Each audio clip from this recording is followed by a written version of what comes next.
बात हमारे लिए इंपॉर्टेंट है। तो जब इंसान को परमेश्वर बुद्धि दिया और इंसान उसको रिकॉर्ड कर रहा है, तो आप सोचिए कि परमेश्वर ने जिसको बुद्धि दिया वो रिकॉर्ड कर रहा है, तो परमेश्वर के सामने हमारा वचन आ सकता है। हम जब नकारेंगे, हम इनकार करेंगे कि हमने ऐसा नहीं कहा, वो शब्द हमारे सामने रहेगा परमेश्वर के सामने, और हम अपने बात से फिर नहीं सकते हैं, इनकार नहीं कर सकते हैं कि ये शब्द मेरा नहीं है। और वो शब्द ही है जिसके कारण हम हमारा न्याय के सिंहासन के सामने हमारे वचनों का, हमारे बातों का और हमारे कर्मों का, दोनों का न्याय होगा। तो बात हमारे लिए इंपॉर्टेंट है।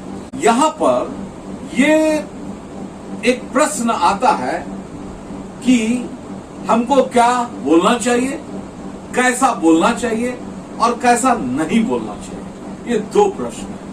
किस तरीके से हमें बोलना नहीं चाहिए, और इसके लिए हम लोग नीति वचन निकालेंगे। सूचित नीति वचन 4 अध्याय का 24 पद निकाल लो।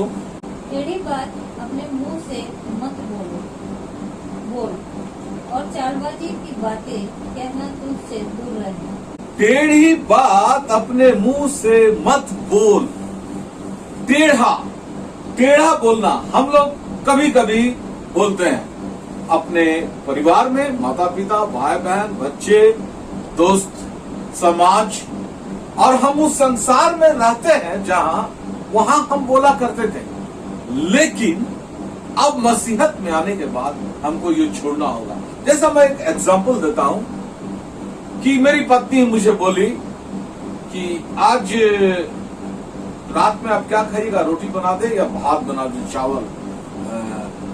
तो पति का मूड ऑफ है और वो गुस्से में है। बोला एक काम करो, पूरा बिरयानी खिला दो।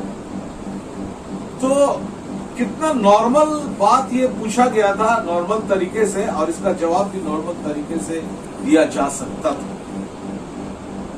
आप रोटी बोल सकते हैं या भात बोल सकते हैं या फिर कुछ ऐसा चीज बोल सकते हैं जो नॉर्मल कंडीशन में आदमी खाता है।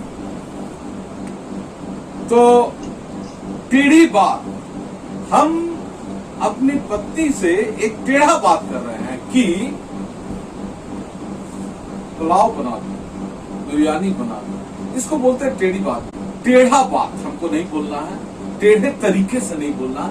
आप सीधे तरीके से जवाब दे सकते हैं। देखिए, पूरा वचन बाइबल बताया है कि हमको किस तरीके का बात बोलना है और किस तरीके का बात नहीं बोलना है, क्योंकि इन सारी बातों का न्याय होना है। टेढ़ी बात अपने मुंह से मत बोल